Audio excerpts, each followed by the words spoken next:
tu é uma pessoa que faz isso, que sente isso, a primeira coisa é não se culpe por tu fazer isso, sabe? Não tem problema tu agora entender que isso tá acontecendo na tua vida, que tu tem o teu cachorrinho aqui do teu lado, bonitinho, que tu ama, e tu tá comendo uma asinha de uma galinha. Tu parar pra pensar e criar a consciência, o despertar de que tu tá tratando esses dois animais de maneira diferente e que um deles passou uma vida inteira sofrendo num sistema que é muito exploratório e agora tu mudar de atitude, não tem problema nenhum. Isso já aconteceu com todo mundo, sabe?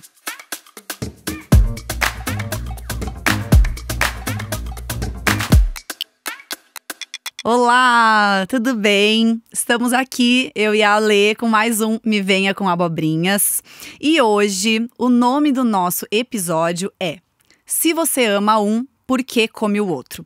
E a gente vai conversar bastante com vocês sobre os motivos pelos quais a gente aprendeu e hoje entende como sendo normal, né, o consumo de animais na sociedade. Antes de tudo, vou já me apresentar para quem ainda não me conhece. Meu nome é Laura, eu sou médica, sou vegana há 6 anos agora e trabalho todos os dias com pacientes que querem fazer a transição para o vegetarianismo e querem entender melhor como fazer isso de maneira consciente e saudável ao mesmo tempo. E nas redes sociais também, tô aí sempre tentando trazer mais informação para quem quer saber mais sobre esse mundo maravilhoso. Eu sou a Alessandra, sou nutricionista. Também vegana, já há bastante tempo, assim como você, Laura. Também trabalho nessa área e com uma grande motivação pessoal, que uma vez que, né, eu entendi que hoje o que a gente come impacta tanto o mundo à nossa volta, o meu jeito, minha forma de trabalhar a nutrição mudou drasticamente e eu não pude fechar os olhos para entender e não falar para todo mundo sobre as questões relacionadas aos impactos das nossas escolhas no planeta, nos animais e na nossa própria saúde. Então essa é a minha grande bandeira, né, que é fazer com que as pessoas possam entender realmente o que elas fazem e como tudo que elas fazem vai moldar o mundo que está à nossa volta. Exatamente. Bom, antes da gente começar esse papo que vai ser muito especial e hoje não tanto uma coisa científica, né, como nos outros, mas algo para realmente a gente se unir e se identificar. Eu só quero falar que esse programa, Me Venha com Abobrinhas, ele é da Belief, uma empresa de comidas congeladas, todas plant-based. Eles têm um cardápio gigante com mais de 30 opções. Tem sopinha, tem prato de comida completo, tem sobremesa, que inclusive são deliciosas. E para adquirir é só entrar no site, receber na portinha de casa, colocar para aquecer ou no micro-ondas ou no forno e tá pronto.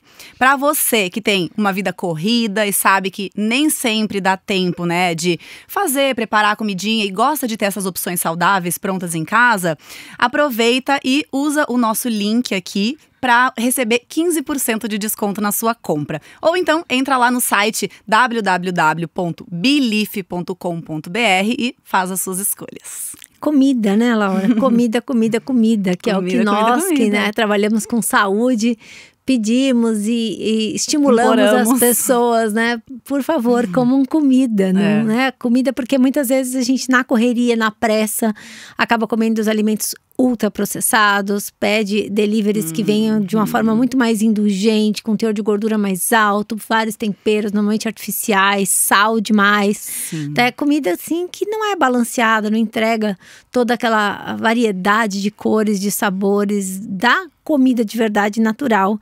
E os pratinhos da Belief todos são à base de cereais, leguminosas, frutas, verduras, legumes, que é aquilo que a gente sabe que deve fazer parte do nosso dia a dia. Dá para fazer melhores escolhas e viver de maneira prática. Eu sempre falo isso. E dá para fazer, é fácil.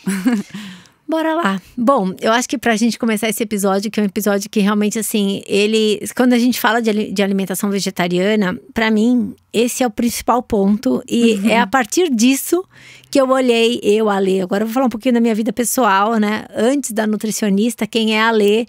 E esse tema, realmente, eu acho que vale a pena eu trazer esse exemplo vivo da minha relação com a comida nesse sentido.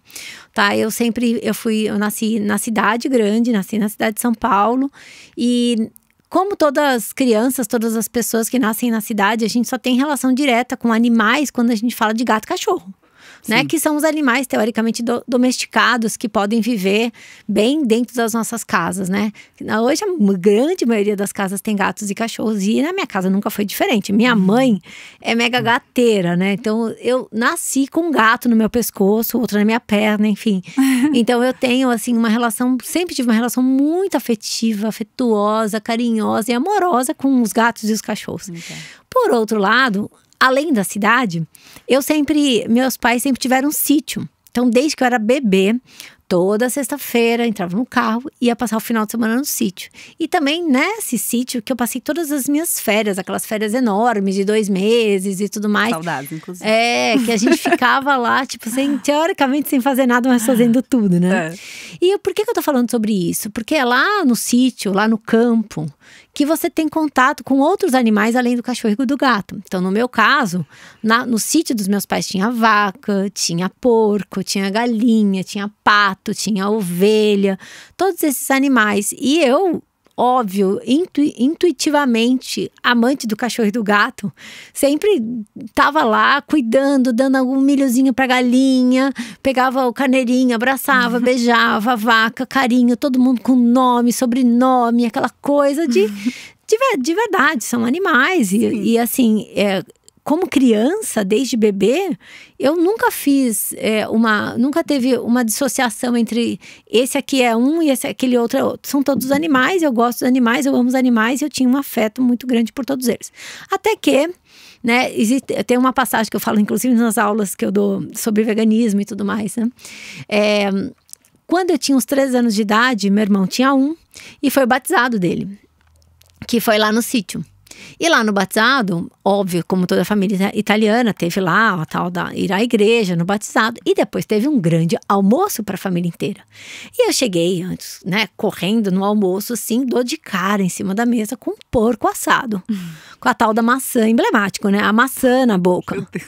E eu olhei para aquilo, entendi que aquilo era, vi o porco, vi a orelha, vi o rabo, vi o focinho, vi tudo lá. E falei assim, o que aconteceu com ele? Comecei a perguntar para todo mundo o que aconteceu com ele, né? Daí falaram, ele tá ali, a gente vai comer o porco. Não, eu falei assim, mas como você? Mas ele tá morto? Eu falei, minhas tias, tá morto, você não vai comer o porco vivo. Tipo, criança. E aí, eu acho que ali foi o grande divisor de águas, que eu entendi que aquelas comidas que estavam no meu prato todo dia eram os animais que eu amava, beijava, abraçava, tinha nome, sobrenome, dava comida e cuidava que não... Então, assim, nós nascemos crianças, né? Afetuosas e sem esse preconceito, esse discernimento de que um é para isso, outro é para aquilo. Porque não são. Porque isso é construído, né? Não são, né? E a partir daquele momento, segundo a minha mãe, eu deixei de comer carne. Porque eu falava assim, mãe, mas é bicho. E minha mãe falava, então não quero. E minha mãe me respeitava e não me dava. Óbvio que era algo muito intuitivo, né? É óbvio que depois eu fiquei pré-adolescente, começou a chegar o fast food no Brasil, né?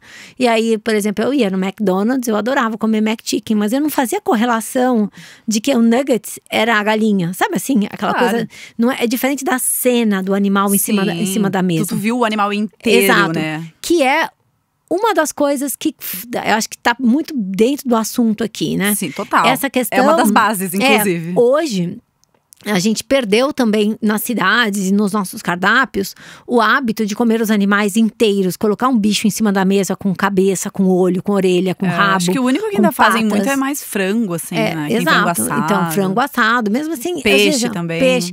Mas a maioria come filé, come sashimi. Exato. Enfim, aonde eu quero chegar com isso? Eu intuitivamente despertei para uma coisa por paixão, por amor, por compaixão em si, né? E algo que todo ser humano tem dentro de si. O coração de todo mundo tem essa afetuosidade pelos outros seres. E a gente também tem muita coerência, né? A gente gosta de seguir uma coerência. Então, tu sentiu que não era certo, falou, não quero fazer. Não quero mais. Pronto. Ou seja, é natural. E hoje, Laura, assim, dentro do mundo do veganismo, eu vejo no consultório e sempre ouvi tantas histórias de crianças que não aceitam comer animais. Não quero comer animais, não quero comer animais. E os pais ficam desesperados. E agora, o que eles vão comer? Eu falei, calma, pai, tem muita coisa para eles comerem. Mas enfim, acho que voltando nesse assunto, né, que é o nosso tema, por que você ama um e come o outro? Nós criamos como sociedade, né, uma forma de nos blindar para que a gente possa continuar a fazer o que sempre fizemos, sem que isso nos cause qualquer tipo de sofrimento ou constrangimento. É uma forma de nos proteger. Porque lá, eu sempre falo, lá no íntimo, a gente sabe que tem algo que é errado ali. A gente sabe disso. A gente sempre sabe, né? E isso que tu estava falando da questão da coerência. Se todo mundo parasse para pensar e realmente olhasse da onde exatamente vem essa comida que eu como. Então, inclusive até essa pergunta é uma pergunta que eu quero fazer para quem tá ouvindo aqui. Tu já parou para se perguntar da onde vem o que eu como? E por que eu como o que eu como? E se tu nunca se perguntou, tu já se perguntou por que tu nunca se perguntou? Por que tu nunca parou pra pensar nisso? Por que a gente não para pra pensar da onde vem a comida que a gente coloca no prato, né? Porque ela vem de um sistema que um dos principais mecanismos de defesa dele é fazer com que ele seja invisível. É automatizar pra gente não sensibilizar. Isso. Né? É aquela história, tem uma das ONGs animalistas que, né, que cuidam da questão dos animais, que é o PETA. Eles têm um vídeo, se vocês jogarem no YouTube, vocês vão ver. O PETA, 60 segundos, 60 seconds em inglês. Que eles fazem um trabalho que é, tipo assim, você fecha os olhos e eles fazem todo uma retrospectiva. Tipo, a pessoa tá colocando a carne na boca, ela volta e faz todos os processos. Esse foi um dos primeiros que eu vi, que quando eu não era vegetariana ainda, eu também vou contar minha história, mas a gente vai fazer um suspense aqui pra vocês ficarem até o final. Porque uma gaúcha que exatamente. É vegana, enfim, merece ouvir essa história. E isso foi uma das primeiras coisas pra mim, que eu falei, meu Deus, é isso. Será que se você tivesse que colocar literalmente, né, a mão na massa, que não é bem uma massa, fazer, né, tipo, a questão… Porque muitas pessoas, né, Laura, justificam o fato de comer animais pelo fato de, mas nós sempre comemos, os nossos antepassados comeram, os índios comem. Mas eu pergunto assim… todos eles caçavam os animais naquelas épocas.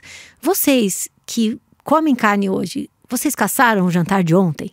Exato. Caçou no máximo no mercado. No supermercado. Então, o primeiro contato que nós, seres humanos, hoje, a maioria de nós, né, que vivemos mais urbanos e tudo mais, temos de contato com a carne, é a bandejinha do supermercado. Ou, entre aspas, o serviço sujo já foi feito por alguém. E isso dessensibiliza as pessoas com o fato de que elas estejam comendo um ser vivo, tá? E partindo-se aqui, né, para alfinetar um pouquinho nosso diálogo, do pressuposto de que não existe nada que a carne, o leite, os ovos, tudo que venha dos animais nos forneça, que a gente não consiga encontrar nos alimentos de origem vegetal, a gente parte a entender que não é mais necessário. Uma das justificações, que é o fato de ser necessário, já caiu por terra há muito tempo, né? Talvez lá atrás, na pré-história, quando os homens corriam atrás dos mamutes, eles não tinham certeza.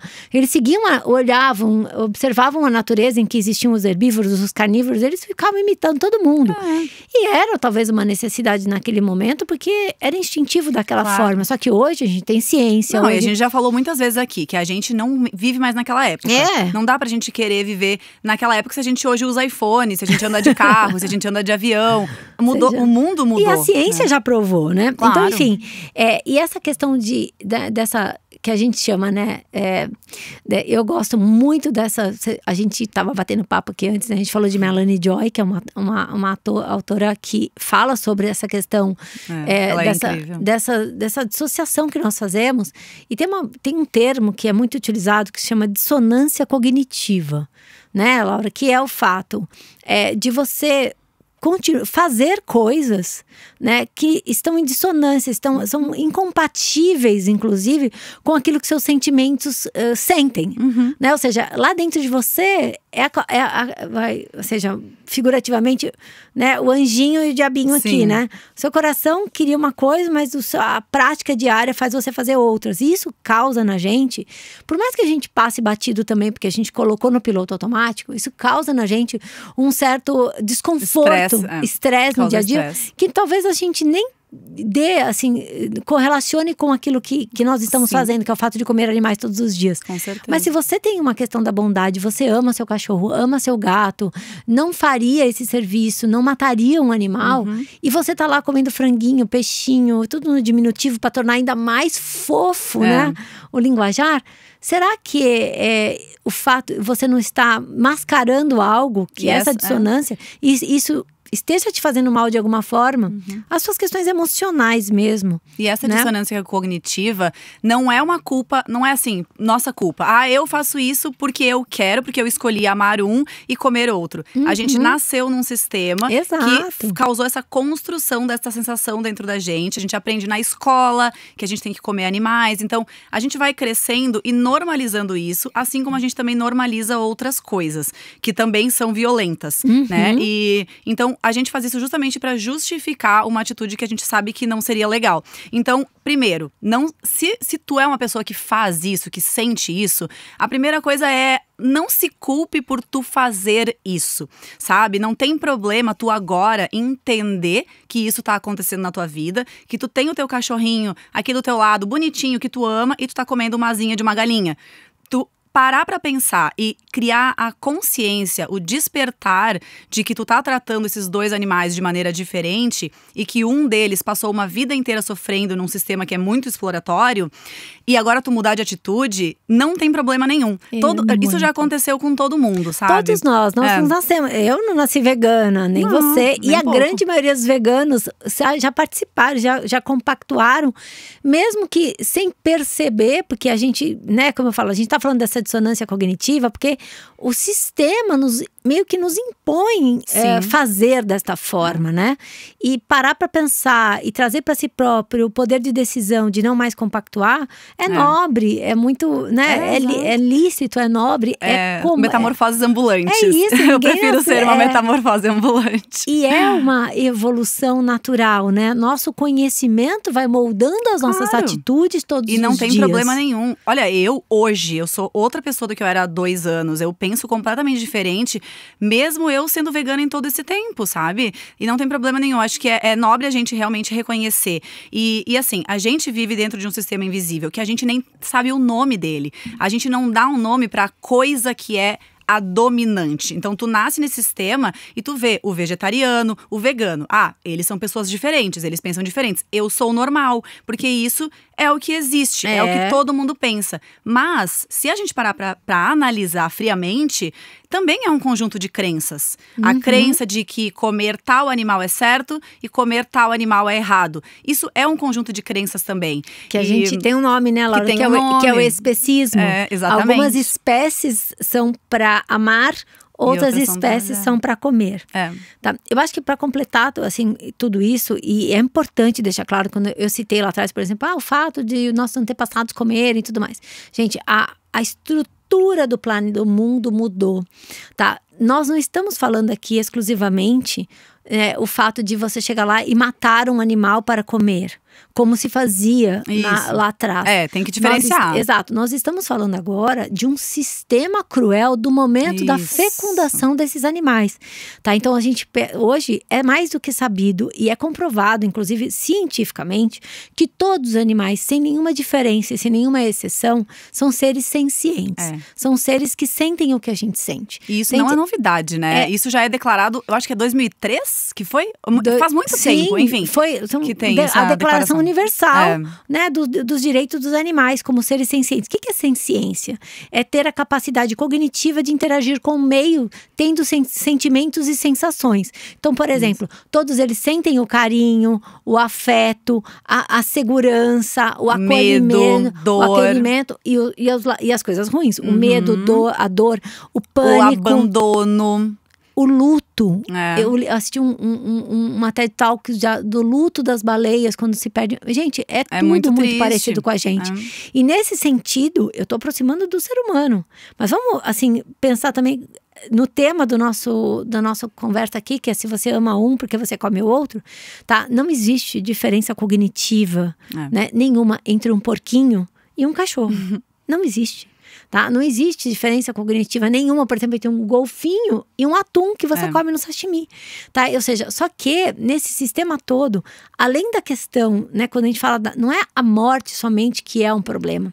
O problema é que você pega esses seres que sentem todas essas coisas boas e ruins também, de medo e tudo mais, e os coloca, né, numa condição que se chama pecuária, tá? Muito agressiva e muito cruel, em que eles não têm direito nenhum de viver instintivamente como eles viveriam na natureza. É muito diferente de... Todo mundo pergunta, mas e o bichinho que eu peguei, a vaquinha, o leitinho na minha casa, o ovo que eu peguei da minha galinha que vive solta? É muito diferente, isso não é numa escala gigantesca de produção. Tu não vai alimentar milhões e milhões de pessoas com essa galinhazinha que tem da casa que larga um ovo há sei lá quanto tempo. Pra alimentar. Então, pra alimentar todo mundo, não tem como não ser agressivo e cruel. E é agressivo e cruel, não apenas com os animais, mas com a gente também, porque vai destruindo a natureza que a gente vive, para que esses animais possam ser criados e abatidos, e isso vai deixar a natureza cada vez mais empobrecida, de todos os lados, por causa do uso de substâncias para criar eles, substâncias tóxicas, por causa da destruição daquela natureza que vai perder aquela biodiversidade. Então, se a gente analisar por todos os pontos, não tem um ponto pelo qual isso vale a pena. Nenhum ponto. E são muitos, ou seja, hoje a gente tem, né, a gente criou, por conta dessa facilidade e também, principalmente desse muro de invisibilidade que nós criamos. Até Paul McCartney, ele tem a frase célebre dele, incrível, que ele fala que se os matadouros, os abatedouros tivessem paredes de vidro, o mundo seria vegetariano. Porque, ou seja, hoje, essa invisibilidade, esse muro de invisibilidade que a gente construiu pra gente ficar aqui, na zona do outro lado, na zona de conforto, comendo nosso bifinho, nosso franguinho, tá? Ele mantém um sistema que faz com que nós nos habituemos a comer alimentos de origem animal todos os dias, em todas as refeições. Sem se perguntar de onde é que veio. Exato. E criou um mecanismo de fornecimento dessas proteínas, que estamos falando de proteína, né? Que hoje custa muito menos do que deveria custar, pensando em toda uma cadeia, todos os subsídios e tudo mais. Então, isso faz com que, quando é mais acessível, tem mais disponibilidade e custa mais barato, tem mais propaganda também. Mais e mais pessoas consomem. E daí o que acontece? O número desses animais que vivem nessa condição cruel da pecuária é absurdamente grande. Os números falam de mais de 70 bilhões de animais terrestres abatidos todos os anos. Se a gente colocar nessa conta os peixes, a gente está falando de os peixes trilhões. E os que vêm junto nas redes de arrastão, que a gente já comentou num outro episódio. Trilhões. São animais incontáveis. De animais mortos todos os anos. E quando a gente fala de um frango, ele foi fecundado e ele foi abatido em praticamente assim, na hora que nasceu, fecundado não, na hora que eclodiu o ovinho, até a hora que ele vai pro abate, são 40 dias. 40 dias totalmente confinados. Então, isso é totalmente fora do ambiente natural. Esses animais não têm a possibilidade de viver naturalmente a vida deles. Eles já são criados para viver essa vida que é completamente cruel. Tá totalmente diferente daquela situação do antepassado, da época dos e essa nossos questão avós. Que tu falou então, a gente então, nesse sistema, né, a gente tem a invisibilidade do sistema em si, tem a invisibilidade da vítima, que é o animal, porque ninguém sabe quem é esse animal. Tu falou uma coisa na tua história, que tu tinha nome pra vaca, nome pro porco, nome pra não sei o quê, nome, sobrenome. E a gente tem o nome, sobrenome do nosso cachorro também. Quando a gente imagina, esse sistema ele faz a gente imaginar esses animais como um aglomerado de animais. Eles são apenas animais, eles não têm cada um a sua personalidade, a sua individualidade. Um porquinho não é mais chato do que o outro, que nem o cachorro, que um late mais do que o outro, um é mais brabo do que o outro. Então a gente não consegue pensar nesses animais como seres únicos. A gente pensa neles como, é porco, é vaca, é galinha. Isso. Então, isso faz com que eles se tornem mais invisíveis ainda, porque a gente constrói esse muro aí que faz com que as nossas emoções fiquem completamente blindadas, né? E a Melanie é uma psicóloga incrível e ela fez toda, acho que a tese de doutorado dela em cima do porquê a gente come carne, né? E eu amo essa teoria dela, inclusive é uma das TED Talks que eu mais indico para quem quer saber sobre isso. E vocês vão ouvir várias coisas que a gente falou, que se chama Além do Carnismo, em português. Beyond Carnism, em inglês. E vocês podem encontrar no YouTube, é bem fácil. Bom, e aí ela fala da questão do… Como que é o nome? O entorpecimento psíquico. Adoro. Né? Que é o seguinte… a gente utiliza, é bem parecido com a dissonância cognitiva, mas é mais sobre a questão da gente abafar um pouco as nossas sensações pra gente não viver situações muito estressantes. Então eu vou dar um exemplo. Por exemplo, assim, um médico, né? Quando eu fiz faculdade de medicina, eu tive que entorpecer um pouco as minhas emoções, meus sentimentos, pra eu conseguir entrar numa mesa de cirurgia e ver um paciente todo aberto. Porque se eu imaginasse aquilo como uma pessoa que tem uma mãe, que tem um pai, que tem um filho, eu ficava desesperada, minha pressão baixava e eu quase desmaiava, que já aconteceu. Já aconteceu. Nossa. E aí, quando eu parava, eu olhava só pra aquela parte do corpo da pessoa e pensava, não, é só isso aqui que eu preciso olhar, eu preciso focar na cirurgia, é isso que tá acontecendo. Então, eu fui aprendendo a entorpecer um pouco as minhas sensações pra que eu conseguisse superar aquilo e ajudar aquela pessoa. Então, o entorpecimento psíquico, ele não é de todo ruim. Ele é muito bom se ele é utilizado pra gente conseguir passar por situações estressantes, mas que são necessárias. Mas, quando ele é utilizado pra que a gente aceite e possibilite que violências desnecessárias existam, aí a gente tem que repensar muito bem, né? Então, e não é só para a questão dos animais, tem muitas coisas para as quais a gente amortece um pouco as nossas sensações e aceita porque a gente acha que a gente não tem escolha, a gente acha que a gente não pode mudar. Mas a escolha, ela tá no despertar, ela tá na gente entender da onde que tudo isso vem. E pra gente aprender a mudar isso, a gente precisa entender que o cerne dessa questão toda tá na nossa percepção. Né? Por exemplo, se eu te sirvo um jantar, assim, ou se eu te sirvo uma comida, um leite, enfim. E aí tu fala, nossa, que delícia isso aqui, o que que é, da onde que vem? E eu falo, é o leite da minha cachorra. Ou eu falo, é a carne do meu cachorro aqui que eu matei hoje à tarde. Tu vai falar, meu Deus, como assim? A tua experiência em relação àquela comida, por mais que ela continue muito gostosa, do sabor, né, palatavelmente, tu vai falar, meu Deus, isso aqui é horrível, eu odeio isso, eu não quero nunca mais comer isso na minha vida. E assim a Melanie começa o livro dela. Exato, a Melanie numa é incrível. mesa de jantar, você recebe seus amigos e aí coloca lá os pratos, as pessoas comendo. E a pessoa, nossa, mas que delícia essa carne, do que é? É de pitbull. E essa aqui é de poodle. Daí a pessoa olha e fala assim, como assim? Né? E aí vem, né? Ou seja, exatamente. Ou seja, o tal do especismo e a percepção. Mas o especismo porque… Pera um pouquinho, por que eu tô tão, assim, horrorizado pelo fato de que eu esteja comendo um cachorro? Se tivesse falado que é carne de porco, tava tudo bem? Tava tudo certo. Então, é isso que a gente tá levantando aqui. Se você ama um, por que você come outro? E mais uma vez, sem culpar ninguém. Claro, todos passamos por isso. Eu já fui essa pessoa. Vou contar minha história. Conta. Então, bom, eu tenho 29 anos hoje e eu sou vegana há 6 anos. Desde 2015. Acho que isso dá 6 anos. A gente tá em 2021. E a minha história foi a seguinte. Eu nasci numa família gaúcha que comia churrasco literalmente todo final de semana. E carne literalmente todos os dias. Porque pra gaúcho, o dia de comer carne não é só no dia de churrasco. É todos os dias a gente tem que comer carne.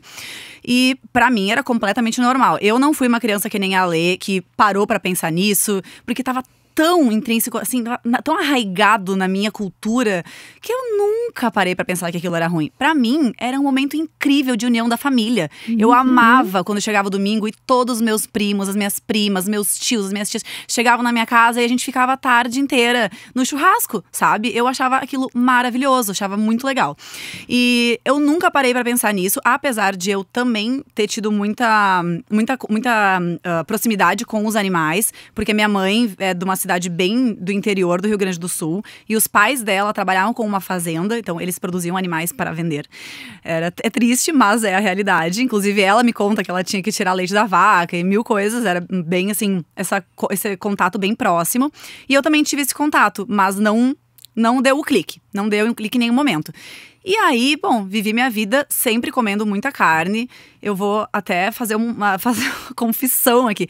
Eu comia coisas que as pessoas não gostam de comer, nem pessoas que comem carne. Eu comia até rim, gente. Pra ter uma noção, rim é uma das carnes mais, assim, sujas, entre aspas, que existe. Tem que limpar muito bem pra poder ser comestível. Então, pra que comer uma coisa dessa, né? Mas enfim, tava ali na cultura, nem pensava nisso. Quando eu tava na faculdade, em 2013, eu do nada, gente, eu não sei de onde é que surgiu isso. Eu tava um dia com uma amiga minha numa festa e a gente tava olhando pras coxinhas de acho que era asinha de galinha. E a gente tava falando, amiga, mas por que, né, que a gente come… Aí eu comecei a me perguntar, por que a gente come bicho, né? Não faz sentido, não tô entendendo por que a gente tá fazendo isso. Mas aí a gente usou ali o entorpecimento psíquico, a dissociação cognitiva e falou, mas é tão gostoso, né? Vamos comer. E a gente comeu. E aí eu comecei a me sentir cada vez mais mal com aquilo, sabe? Não saía da minha cabeça essa ideia. Até que eu falei assim, ai, gente, eu não sei, eu acho que eu vou ter que parar de comer, porque eu não tô mais conseguindo. Eu olhava pro bife de frango e eu não conseguia mais fazer ele. Eu achava aquilo a coisa mais horrorosa do mundo. Foi depois das aulas de anatomia? Pior é que a anatomia foi no primeiro ano, isso já era no quarto ano da faculdade. Já tinha, trabalhado com muito bicho. Não, eu já tinha passado pelas aulas de técnica cirúrgica. Se eu não tivesse, eu não ia conseguir. Porque a gente usa porquinho, a gente usa língua de vaca, a gente usa um monte de coisas que… Depois, quando eu me formei, eu já era vegana e eu fui fazer um curso de capacitação para atender paciente traumatizado. A gente teve que fazer punção intraóssea numa patinha de galinha. E eu olhei pra elas e eu comecei a chorar compulsivamente, eu não conseguia fazer. Eu só fiquei pensando, cara, se fosse na faculdade, eles iam ter que ter remanejado tudo pra mim, que hoje eles estão fazendo, né? Sim. Ainda bem. Mas na minha época, não tinha ninguém que era vegano, ninguém nem pensava nisso. E bom, e aí eu não sei de verdade o que foi que me deu esse clique, mas começou a acontecer isso na minha cabeça. E aí eu comecei a mudar, e comecei a realmente entender da onde que vinham os animais, porque eu não fazia a menor ideia de onde é que vinham os animais. Eu comecei a entender como eles eram mortos. Eu comecei a entender o efeito que aquilo tinha no meu corpo. Inclusive, agradeço muito ao Eric, porque eu devorei todos os livros dele quando eu resolvi começar a fazer essa minha transição. E a partir daí eu realmente fui tendo esse despertar de entender que eu estava fazendo uma coisa que ia completamente contra o que eu acreditava, o que eu, Laura, queria ser como ser humano, mas eu fazia porque era normal. Porque sim. Era o normal. Por que você come? Porque sim. Porque sim, ué. Porque eu não vou comer? E se eu for vegetariana, eu vou comer com essa bolacha? Só pão? Era isso que eu pensava. Mas aí a gente vai… Graças a… Que bom que a gente tem a ciência, que bom que a gente pode estudar e que a gente pode romper com essas coisas. Eu acho que a gente pode esperar um dia que isso venha à tona dentro da gente, ou então a gente pode provocar isso. Pode. Né? Incitando a reflexão. Eu acho que o grande objetivo desse episódio é que as pessoas, elas incitem, acelerem o processo né? de validação e principalmente de se responder certas perguntas. Né? Se eu tivesse que fazer, se eu tivesse que… É o princípio também da empatia, que é a possibilidade de cada um de nós nos colocarmos no lugar do outro. Sentir exatamente o que o outro pode sentir, E o outro, não, a gente costuma falar muito de empatia, né, no lugar do outro ser humano. Mas vamos praticar, vamos pensar na empatia também com todos os seres. Então, se coloca no lugar de uma porca, mãe, ali, que tem seus filhos tirados, uma vaca, se coloca no lugar deles, você gostaria de estar lá? Então, se eu acredito que a sua resposta vai ser não. E se você fala que não, como você pode praticar realmente a empatia no sentido de, não, eu não gostaria de estar lá, portanto eu não vou compactuar com o fato desse outro ser viver aquilo que eu não gostaria de viver. Tá? E nesse sentido, eu gosto muito da palavra não. Porque a gente está acostumado, né? O sistema e o mecanismo do piloto automático é o dizer sim. Programados para só dizer sim. É o que a gente vai fazendo. Sim. Aceita, né? E tem que aceitar porque sim também. O não é o grande revolução. É quando você fala para o sistema que está te empurrando para o lugar que você não gostaria de ir. E você fala, não, eu paro por aqui. Isso não eu não quero compactuar com isso, eu não aceito isso, eu não quero compactuar com isso, portanto eu não consumo. E para abrir os olhos é importante, pro coração ver, é importante fazer os olhos verem. É isso. Então, se tu é uma pessoa que sabe que tu não vai gostar de ver um vídeo de um abate, um vídeo de um animal sofrendo, um vídeo de vários pintinhos sendo jogados numa coisa que vai moer eles inteiros, tu tem que assistir.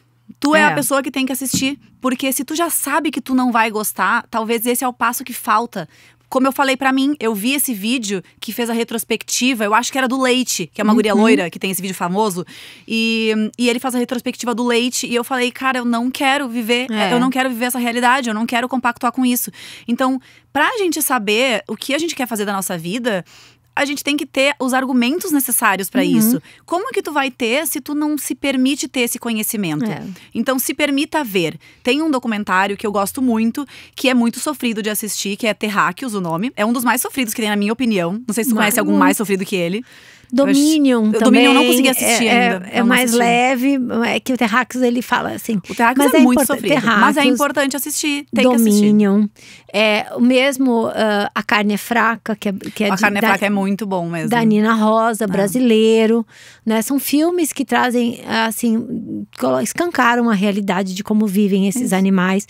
E como você disse, né? Eu acho que hoje, como um senso de responsabilidade para que nós sejamos realmente coerentes com as nossas escolhas, nós temos o poder de escolha de tudo que a gente faz hoje. Na grande maioria das coisas a gente pode escolher. E que essa escolha, ela seja empática, que essa escolha seja para o bem, que essa escolha seja pelo respeito. E para que isso realmente aconteça, a gente tem que ter pelo menos um pouquinho de coragem de encarar, né? De se desconstruir em todos os aspectos. De olhar e ter coragem de ajustar as nossas atitudes, aquilo que é o nosso novo conhecimento, e com a humildade de falar, não me cabe mais. É assim que a gente evolui como ser humano também. Não questionando tudo. Na verdade, a gente tem que questionar tudo, porque se tu chega num ponto de questionar só algumas coisas e para outras tu fecha os olhos, tu tá sendo um pouco hipócrita, tu não tá questionando literalmente todo o sistema. Então, é muito importante isso, ainda mais porque tem muita gente que tá em linha de frente de muitas lutas importantes por minorias e direitos humanos, mas que pra essa luta acaba dando uma fechada nos olhos. Então, essa luta também faz parte do nosso modo de viver, né? A gente precisa incluir essa luta aí também nesses direitos, porque além do animal sofrer, a gente também sofre com isso. Tanto na questão de saúde, que hoje a gente já sabe, que o consumo exagerado desses alimentos, ele tá super associado a essas doenças crônicas que a gente mais vive e mais morre delas hoje em dia. E também a questão emocional e psicológica. Tanto das pessoas, como a Ale falou antes, das pessoas que consomem o animal e lá no fundinho sentem uma dorzinha por estarem sendo incongruentes com o que sentem, tanto da pessoa que tá matando aquele animal. Essas pessoas que trabalham em abatedouros, elas frequentemente têm problemas psicológicos derivados disso, ansiedade, depressão, síndrome do pânico, porque ninguém gosta de viver em meio ao sangue, ninguém gosta de matar, de degolar, de ver um animal berrando na frente dele. Isso traz complicações sérias para literalmente todo mundo que tá nesse meio. E essa questão eu posso falar até por experiência clínica minha mesma. Quando eu trabalhava no interior do Rio Grande do Sul, eu atendia várias pessoas que trabalhavam em fábricas, em indústrias de abatedouro. E, nossa, sempre eram pessoas extremamente ansiosas e a consulta era por este motivo. Da ansiedade, da depressão, da síndrome do pânico. E aí eles contavam que eles tinham que abater e cuidar de muitos, muitos, muitos animais por dia. Uma pessoa cuidando de muitos animais. É algo que é completamente desumano também. Então, esse sistema afeta a todo mundo, não é somente aos animais. E Laura, temos tantas opções deliciosamente coloridas, saborosas para comer, que não tratam, que resolvem esse problema seríssimo dessa dissonância cognitiva, dessa violência, dessa crueldade, né? Se não tivéssemos opções, mas temos. Eu acho que esse é o grande ponto, né? Ou seja, se abrir, né? Hashtag Descubra Novos Sabores. Tem tantos sabores maravilhosos que podem sim. Inclusive, é para isso também que hoje existem comidas que mimetizam os sabores dos alimentos de origem animal. Eu sei que a gente também tem um apego muito forte com a questão do paladar, com a questão dos hábitos, da tradição, não do fato de comer a carne em si, mas os pratos preparados com esses alimentos. Por exemplo, a lasanha bolonhesa do domingo da sua família. Vou dar um exemplo bem gaúcho, o carreteiro. O carreteiro que se faz com o churrasco que sobrou. Meu pai fez um vegano pra mim agora, quando eu fui lá. E foi igual. Eu não senti nada de diferença no sabor. E hoje você tem carnes vegetais defumadas, o tofu defumado. Ou seja, você consegue hoje, com, né, a expansão do mercado de comidas veganas, você tem opções. Inclusive na própria Belief, existem vários assim, pratinhos que são, eu sempre falo que são, hackearam, né, os pratos tradicionais. Tem a feijoada vegana, que é incrível. Tem estrogonofe. Tem o macarrão com as almôndegas, mac and cheese. Então, ou seja, sabe esses pratos que já, só de falar já dá água na boca? Tudo na versão vegana. Então, hoje, até para aquela questão que eu sei que dói na gente, né, de abrir mão de coisas que a gente gosta, você também não mais precisa abrir mão. Eu acho que aí que tá o turning point. A gente já tem consciência. Hoje é outra vida. A gente já tem consciência, a gente consegue praticar a empatia, a gente pode dizer não e continuar comendo tudo que a gente gosta, só que de um jeito novo. De um jeito mais consciente, diferenciado, digamos, né? De uma nova culinária que nasceu exatamente para isso, para corrigir, né, o caminho do passado, para que a gente realmente possa ter um futuro muito mais coerente e principalmente, né, mais sereno, e que realmente o planeta, as pessoas e todos os seres possam ser felizes e viver em paz. Ou seja, o planeta, o planeta quer sobreviver, ele não quer se autodestruir. Então, é óbvio que ia ter opções. É óbvio que a opção não é a gente produzir algo que vai destruir o planeta e a nossa própria existência. Então, dá pra gente fugir disso, mesmo que seja, assim, começando a reduzir. E uma coisa que eu gosto de falar é, uma pessoa faz diferença. Porque todo mundo pensa que quando vai começar a ser vegetariano, fala, ai, mas o sistema nunca vai mudar, o sistema é assim. E o sistema, ele é assim, mas ele ainda é assim. Só que o crescimento do vegetarianismo e do veganismo, hoje o veganismo é o movimento que mais cresce, que cresce mais rapidamente, porque as pessoas estão realmente começando a entender. A gente está vivendo uma pandemia agora, e a gente sabe que praticamente todas as pandemias, todas as principais zoonoses que a gente tem são causadas pelo consumo desenfreado de animais, pela produção deles em condições extremamente sujas, né? A higiene zero, muito sangue, muitos dejetos, e a gente vai assim fazendo com que micro-organismos vão se formando. Então, felizmente, tem muitas pessoas que estão conseguindo abrir os olhos para isso e perceber que existem outras formas de viver a vida. Que não é normal, não é natural, não é necessário, não é o único jeito de se viver, não é algo que nasceu com a gente. É, sim, mais uma das milhares de construções sociais que a gente tem e que a gente pode abrir os olhos e começar a ser a primeira pessoa do teu ciclo social. Isso vai fazer isso é muito bom. Porque se você é aquela pessoa que teve, né, ou seja, foi tocada por aquilo que a gente está falando e você quer mudar, mude. Automaticamente, o fato de você mudar vai ajudar a despertar a consciência das pessoas que vivem em torno de você. E é assim que a gente está construindo esse novo mundo mais amoroso, né, e mais coerente com relação e respeitoso com relação a todos os seres.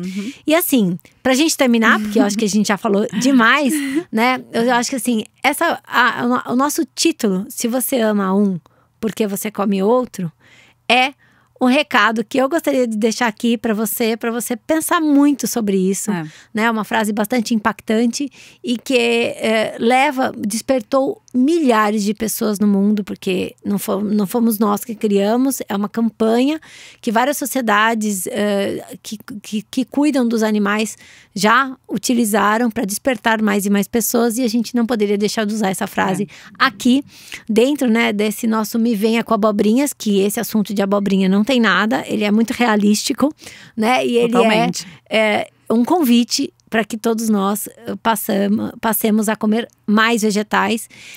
Esse programa é um programa da Belief, que trabalha com comidas à base de vegetais e é uma ferramenta para ajudar nessa transformação toda.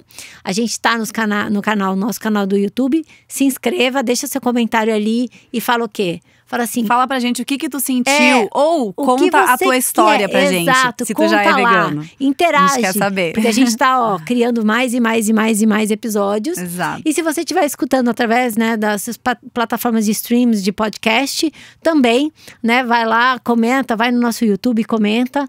E é isso, gente. A gente vai estar aqui, ó. Manda pra todo mundo. No grupo do Zap, todo mundo. Grupo do Zap. Ó, toda a quarta-feira, às 3 horas da tarde. Pra finalizar, dar aquela fechadinha com a chave de ouro, eu quero ler uma frase que eu acho incrível e que marcou a minha transição, assim, também, tá? Que pra mim ela é muito impactante, espero que ela impacte vocês também. Que é da Alice Walker. Os animais do mundo existem para os seus próprios propósitos. Não foram feitos para os seres humanos, do mesmo modo que os negros não foram feitos para os brancos, nem as mulheres para os homens. Que todos os seres de todos o mundo sejam felizes. Esse é o meu mantra. Obrigada, gente. Obrigada. Até a próxima. Até.